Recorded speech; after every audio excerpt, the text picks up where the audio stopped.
ఈరోజు first frame entertainments విపో Srinivas గారు సమర్పించిన, రాజీవ్ రెడ్డి గారు, సాయిబాబా గారు నిర్మించిన, కృష్ గారు జాగర్లముడి దర్శకత్వం వహించిన గౌతమి పుత్ర శాతకర్ణి ఇవాళ ట్రైలర్ లాంచ్కి ఇచ్చేసిన ప్రేక్షక దేవుళ్లకు, నా అభిమానులకు, అలాగే ఈ యొక్క ట్రైలర్ విడుదల కార్యక్రమాన్ని అన్ని ప్రాంతాల్లో వీక్షిస్తున్న తెలుగు ప్రేక్షకులకు, తెలుగు జాతికి, అలాగే ఈ కార్యక్రమానికి ఈనాడు ఇక్కడికి విచ్చేసిన మన తెలుగుదేశం పార్టీ కరీంనగర్ జిల్లా అధ్యక్షులు రమణ గారికి, అలాగే విజయ రమణారావు గారికి, పెద్దిరెడ్డి గారికి, డాక్టర్ సత్యనారాయణ గారికి, అలాగే ముఖ్యంగా మా సుధాకర్ రెడ్డి గారికి, నైజాం డిస్ట్రిబ్యూటరు మా చిత్రానికి మొట్టమొదటి సినిమాని తీసుకుంది ఆయనే. అంటే ఎంతో విశ్వాసంతో, ఎంతో ధైర్యంతో ఆయన, అంటే మా అందరి మీద టీం, నేను ఏదన్నా ఒక సమిష్టి కృషిని నమ్ముతాను నేను ఎప్పుడు. ఎందుకంటే రెండు చేతులు కలిస్తేనే చప్పుడవుతాయి. అలాగే ఎంతో మంది అతిరిత మహారథులు ఇక్కడ సాయి మాధవ్ గారు ఉన్నారు. అద్భుతమైన సంభాషణల్ని రాయడం జరిగింది. ఇవాళ ఆయన జన్మదినం కూడా మీకు నా జన్మదిన శుభాకాంక్షలు తెలియజేసుకుంటున్నానండి. అలాగే పాత్రికేయులందరికీ, మిగతా ఈ థియేటర్ యాజమాన్యం శ్రీనివాస్ గారికి, అలాగే మేనేజర్ కమలాకర్ గారికి, అందరు కూడా పేరు పేరున ప్రతి ఒక్కరు కూడా నా హృదయపూర్వక కళాభివందనాలు తెలియజేసుకుంటున్నాను. చాలా సంతోషంగా ఉంది. ఎందుకంటే ముఖ్యంగా ఇక్కడ కరీంనగర్లో ఇది చేయడం, ఇక్కడ కోటిలింగాల వాళ్ళు పొద్దున వెళ్ళడం జరిగింది. అక్కడ స్వామి దర్శనం చేసుకుని, పార్వతీ సమేత ఈశ్వరుడి దర్శనం చేసుకుని ఆ తర్వాత ఈ లాంచ్ చేయడం జరిగింది ఈ ట్రైలర్. మరి ఆయన అమ్మగారు గౌతమి గారు పుట్టిన ఊరు కోట్లింగాల, అటువంటిది ఆవిడ ఇక్కడ పురుడు పోసుకుని మరి ఇక్కడ తన బాల్యమంతా గడిపి గౌతమి పుత్ర శాతకర్ణి, మరి తర్వాత ఇక్కడి నుంచి తన శాతవాహన సామ్రాజ్యానికి సింహద్వారం అయిన కోటిలింగాల నుంచి అటు మెదక్ జిల్లా కొండాపూర్ నుంచి కొన్నాళ్ళు పరిపాలన సాగించి ఆ తర్వాత అమరావతి రాజధానిగా, అటు శ్రీకాకుళం, కృష్ణా జిల్లా శ్రీకాకుళం, అటు నుంచి ప్రతిష్టానపురం అంటే ఉజ్జయిని నుంచి ఈ అఖండ భారతదేశాన్ని ఏకఛత్రాధిపత్యంగా పరిపాలన సాగించిన మహానుభావుడు, శకపురుషుడు మన శాతకర్ణి. అటువంటిది ఆ చల్లని సముద్ర గర్భంలో దాగిన బడబాలనమెంతో ఆ నల్లని ఆకాశంలో కనిపించని భాస్కరులందరూ అన్నారు మహాకవి దాశరథి గారు. అలాగే మరి ఈనాడు మనం నిజంగా చూస్తే మనకంటూ ఒక దేశాన్ని ఇచ్చి, మనదైన చరిత్రనిచ్చి, ఒక వారసత్వాన్ని ఇచ్చి, ఈ ప్రపంచ పటంలో మన దేశానికి ఒక గౌరవాన్ని ఇచ్చి, ఒక బిడ్డ ఎరుగని పురిటి నొప్పుల్లా ఈ పొడవి గర్భంలో కానరాని ఒక భాస్కరుని వీరగాథ ఈ శాతకర్ణి, గౌతమి పుత్ర శాతకర్ణి.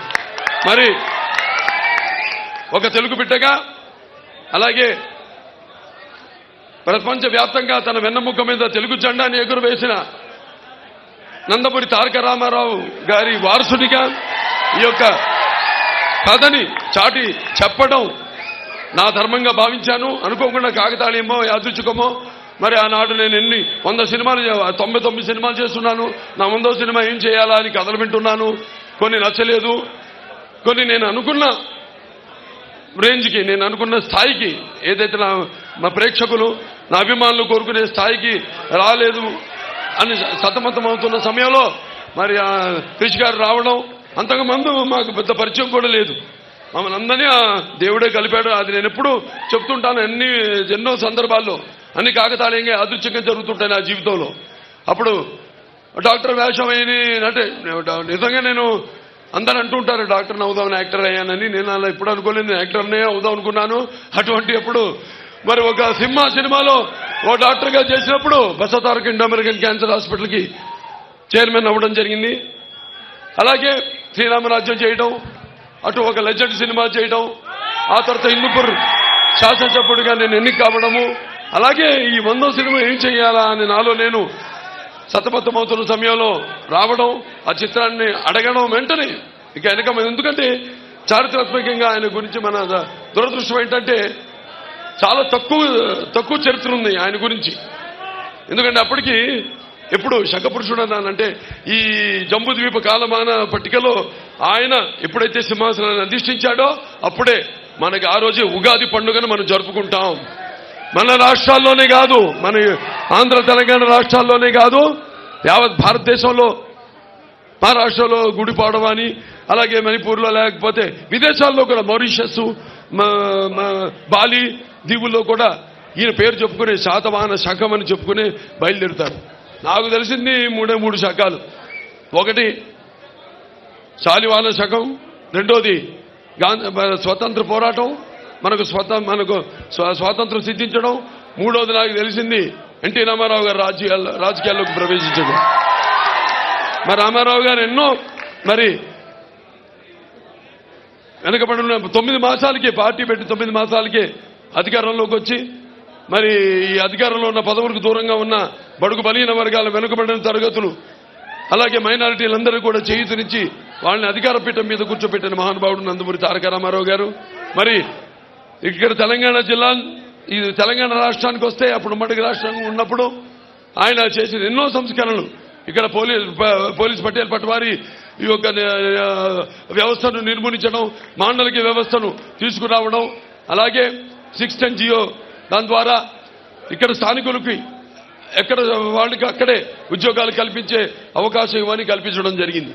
మరి ఈరోజు ఇటువంటి చిత్రాన్ని చేసినందుకు నిజంగా అద్భుతం, ఒక అనిర్వచనీయమైన అనుభూతి, ఆనందం మాటల్లో.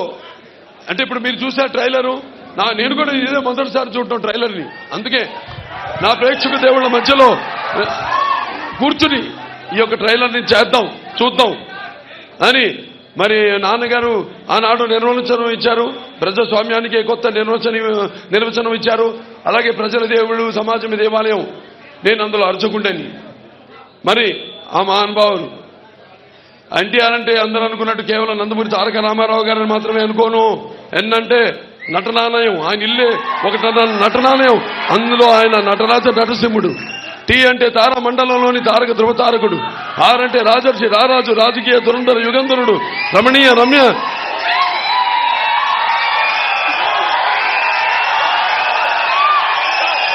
కమనీయ సౌమ్య గుణధాముడు. అందుకే ఆయన అందరి గుండెల్లో నిండుగా మెండుగా ఉండి మనకిప్పుడు ఆరాధ్యుడు అయినాడు నందమూరి తారక రామారావు గారు. పరివర్తిని సంసారే మృత కోవన జాయితే సజాతో ఏన జాతేన యాతి వంశ సమున్నతి అంటారు. అంటే కేవలం పుట్టినవాడు గిట్టక తప్పదు. కానీ ఎవరైతే తన పుట్టిన కుటుంబానికి, ఎవరైతే తన పుట్టిన గడ్డకి, ఎవరైతే అంటే ఊరికి, అలాగే ఎవరైతే తన పుట్టిన ప్రాంతానికి, దేశానికి పేరు ప్రతిష్టలు ప్రఖ్యాతులు తీసుకొస్తారే వాళ్ళ జన్మే సార్థకత చెందుతుంది. అలాగే నేహాపి కమలా శోతి ప్రత్యవాయన విద్యతే స్వల్పమస్య ధర్మస్య త్రాయితే మహతో భయాత్ అంటారు. అంటే అటు వాళ్ళకి వాళ్ళ యుగ పురుషులు, అవతార పురుషులు, వాళ్ళకి చావు పుట్టగలతో ఎటువంటి భయం ఉండదు, ఎటువంటి పరిచయం ఉండదు వాళ్ళకి. వాళ్ళు అటువంటి వాళ్ళల్లో ఒక శాతకర్ణి, ఒక గాంధీజీ గారు, ఒక అంబేద్కర్ గారు, ఒక శంకరాచార్యుల వారు, ఒక ఆది శంకరాచార్యుల వారు, అలాగే ఒక ఎన్టీ రామారావు గారు. ఎన్నో సినిమాలు చేశాను, ఎన్నో అంటే సాంఘిక సినిమాలు చేశాను, జానపద సినిమాలు చేశాను, చారిత్రాత్మక సినిమాలు చేశాను, అలాగే ఫ్యాంటసీ సినిమా చేశాను, ఆదిత్య 369, ఇలాంటి పౌరాణిక సినిమాలు చేశాను. ఇలాంటి అన్నీ చేసి నాకు ఇటువంటి బ్రహ్మాండమైన పాత్ర నాకు లభించడం అనేది నా పూర్వజన్మ సుకృతంగా భావిస్తున్నాను. ముందుగా అది నా తల్లిదండ్రులకు, ఆ భగవంతుడికి నా ధన్యవాదాలు తెలియజేసుకుంటాను. నాకు కరీంనగర్కి ఎంతో దగ్గర సంబంధం ఉంది. ఎప్పుడు ప్రతి సినిమా, ఏ సినిమా అయినా, నా సినిమా విజయవంతం అయినప్పుడు నా యొక్క జైత్రయాత్రలో నరసింహస్వామిని, అంటే ఉగ్రమైన మాంసం జలంతో సర్వముఖం నృత్యం భీషణ భద్రం నృత్యం నమామ్యం, ఆయన్ని దర్శించుకోవడం, ధర్మపురి నరసింహస్వామిని దర్శించుకోవడం ఒక ఆనవాయితీ. ఇవాళ మళ్ళీ వస్తాను, ఈ చిత్రం నాకు తెలుసు. ఈ చిత్రానికి ఎట్లాగైతే ఆనాడు ఒక కాలం ఎదురు చూసిందో కోలమానానికి, ఈ జంబూ ద్వీప ఎలాగైతే నాకు ఒక ఈ ప్రకృతి అష్టదిక్కులు లేకపోతే పంచభూతాలు ఎలాగైతే మాకు ఒక గుర్తింపు కావాలి అని ఎదురు చూసి శకపురుషుడు ఈ యొక్క శాతకర్ణి అవతరించాడో, అలాగే మా షూటింగ్ జరిగిన రోజులు కూడా ఎప్పుడు ఎటువంటి అంతరాయం కానీ ఎటువంటి ఆటంకం కానీ కలగకుండా నిరాటంకంగా అద్భుతంగా షూటింగ్ జరిగింది. ప్రకృతి కూడా సహకరించింది. ఒకనొక సందర్భంలో మధ్యప్రదేశ్లో పోయి షూటింగ్ చేస్తుంటే మొత్తం భారతదేశంలో అంతా వర్షం పడుతూ అవుట్డోర్ అంటే బయట షూటింగ్లు చేసే స్టూడియో బయట షూటింగ్లు జరుగుతున్న షూటింగ్లు అన్ని కూడా ఆగిపోయినాయి. మా ఒక్క షూటింగ్ తప్ప. మధ్యప్రదేశ్ మహేశ్వర్లో షూటింగ్ చేస్తున్నాం. ఏదో భోజన విరామ సమయంలో వర్షం పడేది. మళ్ళీ భోజనాలు అవ్వగానే మళ్ళీ మేమంతా సమాయత్తమైనప్పుడు మళ్ళీ షూటింగ్కి వెళ్దామని ఆగిపోయింది వర్షం. అలా ఎంతో అద్భుతంగా ప్రకృతి కూడా ఎంతో ఆనందిస్తుంది. ఇవాళ మా అందరి అదృష్టం. ఇవాళ నిర్మాతలు మా రాజీవ్ రెడ్డి గారు ఉన్నారు, బీబో శ్రీనివాస్ గారు ఉన్నారు, సాయిబాబా గారు ఉన్నారు. వాళ్ళంతా ఒక మంచి చిత్రాన్ని అందించాలి అని మంచి సత్సంకల్పంతో ఈ చిత్రాన్ని ఆరంభించడం జరిగింది. అలాగే ఇక కృషి గారు మన తెలుగు పరిశ్రమే కాదు యావత్ భారత చలనచిత్ర పరిశ్రమ గౌరవించదగ్గ దర్శకులు ఆయన. ఎందుకంటే ఇవాళ ఎన్నో సినిమాలు చేశారు ఆయన తెలుగులో. ఐదు సినిమాలు, ఆరో సినిమా మరి మనం చూసుంటాం. సినిమాకి ఎటువంటి పోలిక లేకుండా ప్రజలకి ఏదో మంచి సినిమా, ఒక కొత్తదనం సినిమాకి వ్యత్యాసం చూపించాలని, ఏదో కొత్తదనాన్ని అందించాలని ఎప్పుడు ఉవ్విళ్ళూరే వ్యక్తి మన డైరెక్టర్ కృషి గారు. ఆయన ఇవాళ మన తెలుగు చలనచిత్ర రంగానికి సంబంధించిన వ్యక్తి కావడం, దర్శకుడు కావడం మనందరి అదృష్టమని ఈ సభాముఖంగా తెలియజేసుకుంటున్నాను. అలాగే సాయి మాధవ్ గారు ఉన్నారు. సాయి మాధవ్ గారు మరి అద్భుతంగా సంభాషణల్ని, అంటే నేను చెప్పాను చారిత్రాత్మకంగా చాలా తక్కువ ఉంది. ఎందుకంటే ఆ రోజుల్లో ఈ చరిత్రలు లిఖించేవాళ్ళు ఫస్ట్ సెంచరీ ఆఫ్టర్ డెత్, అంటే 178వ సంవత్సరం. అప్పటికి ఎవరు రాలా మన దేశానికి. మరి ఎక్కువ చరిత్ర లేదు. వాళ్ళ అమ్మగారే శాసనం మీద చెక్కించింది, అది కాశీలో ఉంది. దాన్ని ఆధారం చేసుకుని పుస్తకాల్లో పెద్దలు కొంతమంది, ఆయన పేరు పరబ్రహ్మ శాస్త్రి గారు పాపం ఆయన కాలం చేశారు. ఆయనకి సభాముఖంగా నా ఘన నివాళులు అర్పించుకుంటున్నాను. ఎందుకంటే ఆయనే మొట్టమొదటిసారి, ఆయన గుంటూరు జిల్లా చెనకొండూరుకి చెందిన ఆయన. ఇక్కడ తవ్వకాలు చేసి కొండపల్లి కోటిపల్లిలో ఆ నాణాలన్నీ కూడా బయటపెట్టి, పైగా ఈ శాతవాహనులు తెలుగు వాళ్ళు అని నిరూపించింది ఆయన. అలాగే రుద్రమదేవి, మన ఓరుగల్లు రుద్రమదేవి మీద కూడా ఎంతో పరిశోధన చేసిన వారు. ఆయనకి సభాముఖంగా నా ఘన నివాళి అర్పిస్తున్నాను. ఆయన ఆత్మశాంతించాలని. ఎన్నో అదృశ్య రూపాలు ఈ సినిమాని అలా ముందుకు తోసుకుంటూ ఇంత శరవేగంగా చాలా మందిని అమ్మలా ఈ చిత్రం అయిపోయింది. ఏంటి నిజంగా ఏదో అన్నారు మీరు ఉగాది కానీ విడుదల సంక్రాంతి కానీ, ఏంటి సినిమా అయిపోయిందా నిజంగానా అని ఆశ్చర్యచకితులయ్యారు అందరూ. వాళ్ళు ఇంత శరవేగంగా ఎటువంటి మరి పెద్ద చిత్రం మామూలుగా అయితే 2-3 సంవత్సరాలు తీసుకుంటారు ఇటువంటి చిత్రానికి. పైగా కథ లేని చిత్రం, అంటే చారిత్రాత్మకంగా చాలా తక్కువ తెలిసిన సినిమా మనకి. అశోకుడు గురించి విన్నాం, చంద్రగుప్తుడు గురించి విన్నాం, కానీ మన దురదృష్టం ఒక శకపురుషుడి గురించి మనకి తెలియదు. మరి మా ప్రయత్నం వల్ల ఏ సినిమా చేసినా సరే ఆ చిత్రం ద్వారా నాన్నగారు అన్నట్టు, నేను అన్నట్టు నరసింహనాయుడులో ఏంటి కళ్ళు మూసుకుని కనేది కళ, కళ్ళతో అభినయించేది కళ, నిద్రపోతున్నప్పుడు కనేది కళ, నిద్రపోతున్న సమాజాన్ని మేల్కొల్పేది కళ. అటువంటి మా ఈ యొక్క ప్రయత్నం చిన్న ప్రయత్నం ఉంటాం. మేము చిన్న ప్రయత్నాలు చేయం, పెద్ద ప్రయత్నాలు చేస్తాం. ఈ పెద్ద ప్రయత్నాలకి ఎంతో పెద్ద మనసుతో ఆదరిస్తారని చిత్రం ఘనమీజం సాధిస్తుందని ఘంటాపదంగా చెప్పగలుగుతున్నాను. ఎందుకంటే తదేవ మూడుతూ ఉంటాం, సంకల్ప బలీయం అంటాం. ఈ రెండు తోడైన చిత్రం మా గౌతమీపుత్ర శాతకర్ణి. మరి ఆనాడు ఎన్నో రకాల పాత్రలు నాన్నగారు చేశారు. ఎన్నో ప్రజల మీద నమ్మకంతో ఆదరిస్తారని మనం ప్రయత్నం చేయాలి. దేశం నీకేం చేసిందని కాదు, నువ్వు దేశానికి ఏం చేశావనేది. అలాగే ఆయన ప్రజల నాడిని బట్టి నేను వెళ్ళడం కాదు. ఆయనకి ఎన్నో శక్తులు అదృష్ట రూపంలో ఆయన వాటినన్నింటినీ ఆహార్యంగా అయితేనేమి, వాచకంగా అయితేనేమి ఎన్నో అద్భుతమైన చిత్రాలు చేసి మీ ముందు ఆయన అంటే సొంత సినిమాలు వ్యాపారాత్మకంగా కాకుండా సమాజానికి ఒక మంచి సందేశం ఇద్దామని, ఒక వరకట్నం అయితేనేమి, ఒక తల్లపెల్లం అయితేనేమి, ఒక గోడదిద్దరు కాపురం అయితేనేమి, ఒక పిచ్చి పుల్ల అయితేనేమి, ఒక తోడు దొంగలు అయితేనేమి, ఇటువంటి ఎన్నో అద్భుతమైన సినిమాలు తీసి సందేశాన్ని ఇస్తూ అటు ఆయన నిర్మాతల్ని వ్యాపారాత్మకంగా వాళ్ళు దెబ్బతినకూడదని వాళ్ళకి వ్యాపారాత్మక చిత్రాలు చేస్తూ అవన్నీ చేశారంటే అదంతా తెలుగు వారికి ఉన్న ప్రత్యేకత. ఇంకే భాషలో ఉన్నారు చెప్పండి, ఎవరు సాహసించలేరు. ఒక అవిటివాడికి అయితేనేమి, ఒక భీష్ముడిలో ఒక వృద్ధుడైతేనేమి, మంచి పండు వయసులో 32-34 ఏళ్లలో ఇలాంటి ఎన్నో అద్భుతాలు. మన రాజుపేదలో ఒక కురిపి వేషం అయితేనేమి, ఇటువంటి అద్భుతమైన సినిమాలు ఎన్నో చేశాను. ఆయన అడుగుజాడల్లోనే మరి ఆనాడు ఆయన ఆ పుణ్యదంపతులు పెట్టగా, అలాగే ఒక కళామ తల్లి ముద్దు పెట్టగా ఎన్నో చిత్రాలు నేను చేయడం జరిగింది. ఒక ఆదిత్య శిక్షణ అనేది అయితేనేమి, ఒక భైరవ దీపం అయితేనేమి, మొన్న రిలీజ్ అయిన శ్రీరామరాజ్యం అయితేనేమి, ఇవన్నీ కూడా మీరందరూ ఆశీర్వదిస్తున్నారు. అందుకే అంటుంటాను, ఎవరైనా నువ్వు అంటే కాకతీయ కత్తులు కథ తొక్కిన ఓరుగల్లును కంట చూసినప్పుడు నేను తెలంగాణ సీమ సింహాన్ని, పల్నాటి బాలచంద్రుడు పేగులు మూటగట్టుకుని అడుగుపెట్టిన మరి గడ్డ మీద పెట్టినప్పుడు పల్నాటి సీమ సింహాన్ని, అలాగే మన బొబ్బిలి సింహం, బొబ్బిలి పులి తాండ్ర పాపరాయుడిని ఉద్వేగాంతానికి తలుచుకున్నప్పుడు నేను బొబ్బిలి సీమ సింహాన్ని, అలాగే వేటకోడ వల్ల నాటు బాంబుల హింసావాదులను కన్నెర్ర చేసి చూసినప్పుడు నేను రాయలసీమ సింహాన్ని. మొత్తంగా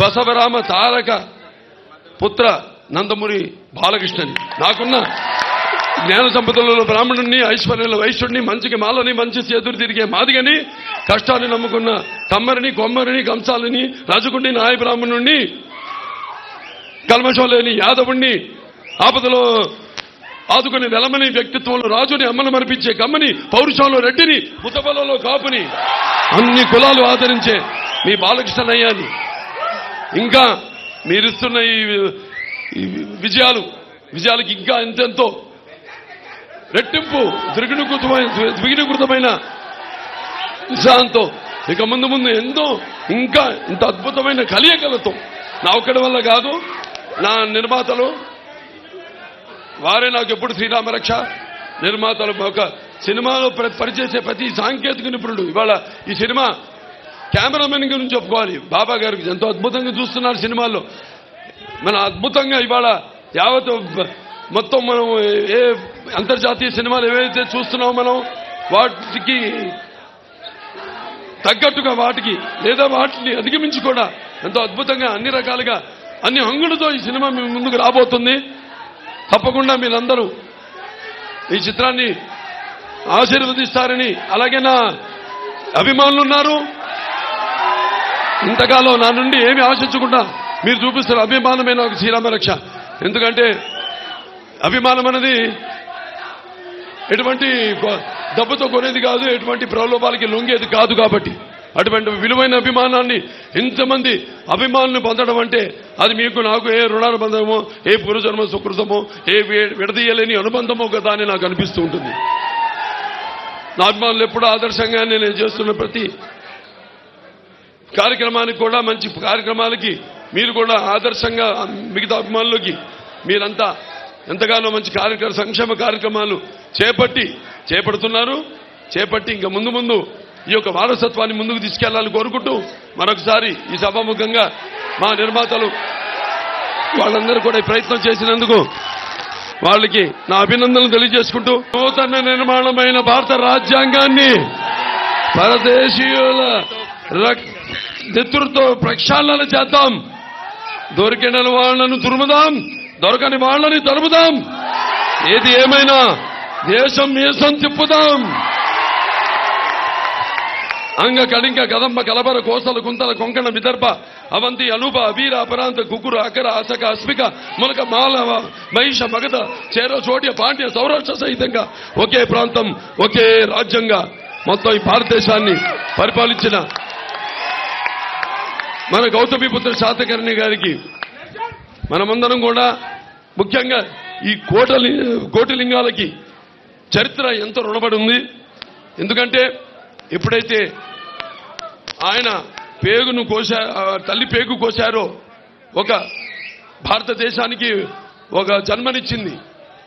కోటిలింగాల ఎప్పుడైతే పురిటి నొప్పుతో ఆయన అరిచాడో అప్పుడే మన దేశానికి ఒక ఉనికి తీసుకొచ్చింది. కాబట్టి ఈ కోటిలింగాలకు చరిత్ర ఎంతో రుణపడి ఉంది. అందరూ కూడా ఎందరో పరిశోధనలు చేశారు ఆయన మీద.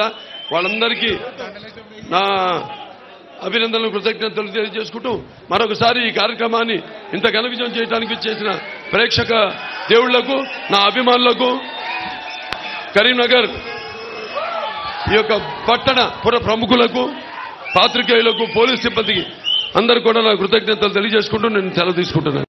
కోటిలింగాల సాక్షిగా శతచిత్ర యోధుడు, నందమూరి అందగాడు బాలయ్య బాబు 100వ చిత్రం గౌతమిపుత్ర శాతకర్ణి ట్రైలర్ రిలీజ్ చేయటానికి